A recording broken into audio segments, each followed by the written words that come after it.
आज भी 5 क्वेश्चन जोड़ रहा हूँ। 6 क्वेश्चन को देखिए। In an election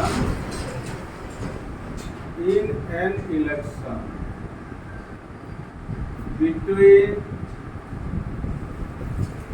two candidates,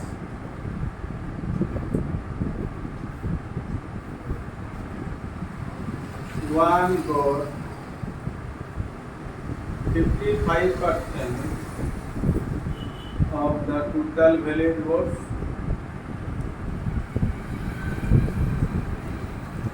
votes 20% of the votes were invalid.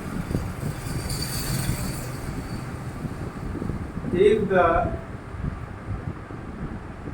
total number of votes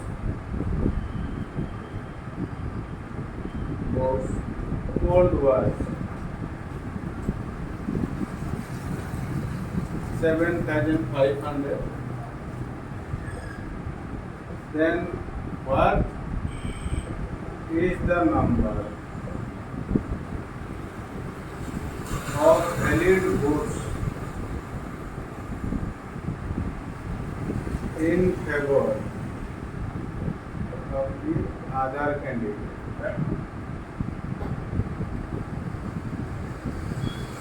clear समझ में आ गया?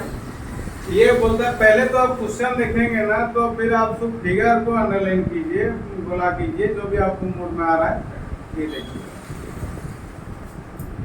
इसमें क्या in an election with two candidate, one got 55%, दूसरा को मेरे को 45, बिकॉज ये मैं आपको बता चुका हूँ कि परसेंट ऑलरेडी टेकन 100, ए को 55 मिला तो दूसरे को 45 मिला। 20% of the votes are invalid, तो टोटल वोट्स कितना हुआ? 80%। 80% कितना? इसका 7,500 का 80% वोट। Then what is the number of valid votes in favour of the other candidate?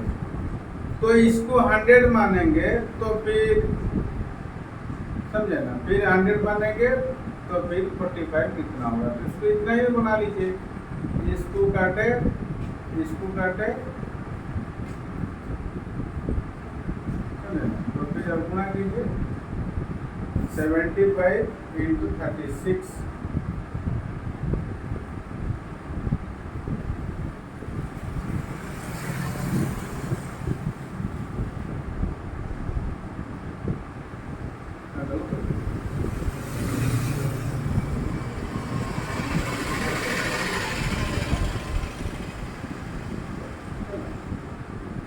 तो 27 हो गया। क्लियर हो गया? इसको लेके 2700 वोट उसको मिला है। दूसरा क्वेश्चन क्या दिया है? 7 नंबर क्वेश्चन दिया है। क्या दिया?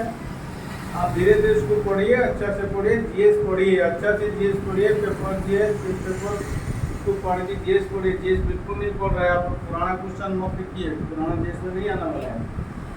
आप लोग को दिया है, आपका सब्जेक्ट दिया है करंट अफेयर, तो करंट अफेयर्स पढ़ना ही पड़ेगा आपको। The speed of a boat upstream is 20 km/h. If the speed of the stream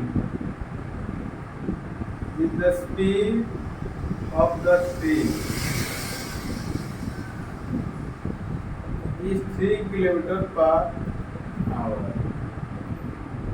then what is the speed of the boat downstream? मैंने आपको बोला था अपस्ट्रीम का अर्थ होता है boat stream minus current. Downstream में क्या होता है? Boat speed plus current speed. इसको लिख लीजिए, करंट स्पीड मैं इसको बता दे चुका हूँ। तो the speed of the boat, the speed तो अपस्ट्रीम कितना हो गया? 20 हो गया। बोट स्पीड दिया नहीं हुआ है, करंट स्पीड 3 दिया हुआ है, तो इधर आएगा तो प्लस हो जाएगा, तो 20 बोट स्पीड हो गया। तो बोट स्पीड कितना का 23 किलोमीटर पर आवर। काम खत्म। और ये क्वेश्चन को देख लीजिए,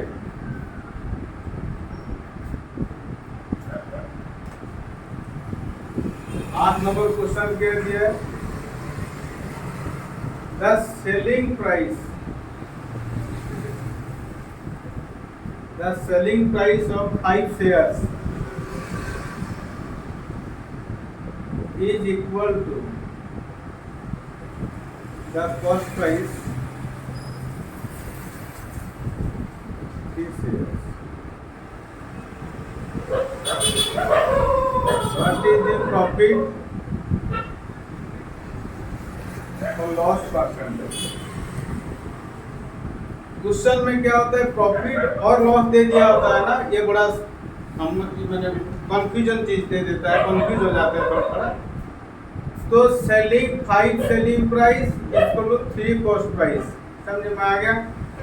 तो हम selling price minus cost price करते हैं तो प्रॉफिट लॉस में आता है, तो profit, selling price minus cost price minus में आएगा तो उसको लॉस बोलते हैं।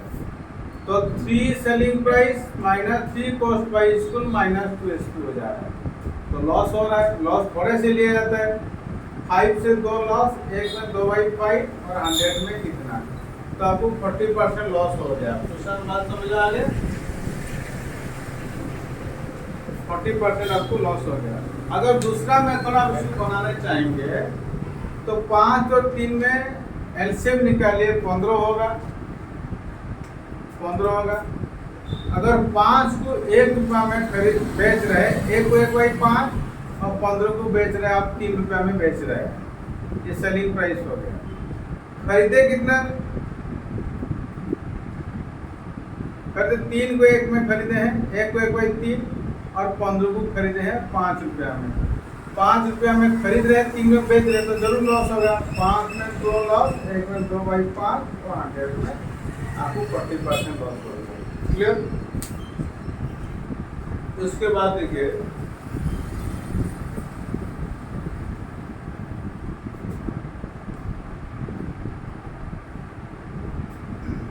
Nine question, P and Q invest in a business in the ratio 3:2. If 5% of the total profit goes to charity and P's share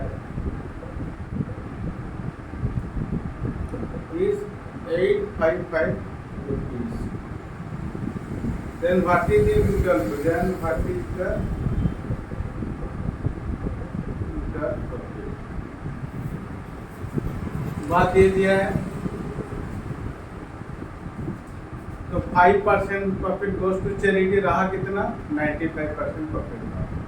तो 95% में 3 और 2 ratio बांटे, तो 5 इसको 95, 1 95/5 और 3 इसको 1 को 57 मिल रहा है, 2 को 38 मिल रहा है। समझ आ गया। और 57 is equal to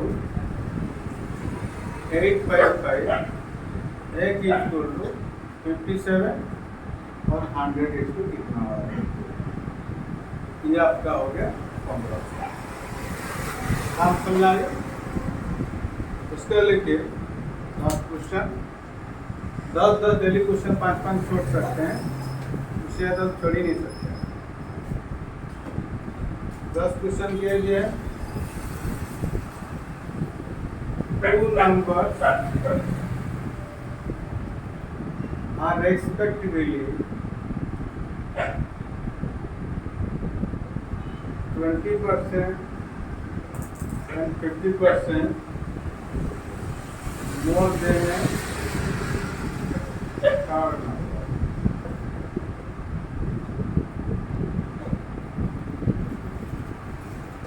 What is the ratio of these? समझा गया। First number, second number, third number. ये 100 हो गया तो 120 हो गया, ये आपका हो गया 150 हो गया। तो फर्स्ट और सेकेंड में रेशियो कितना हो गया? 4:5। बात करो।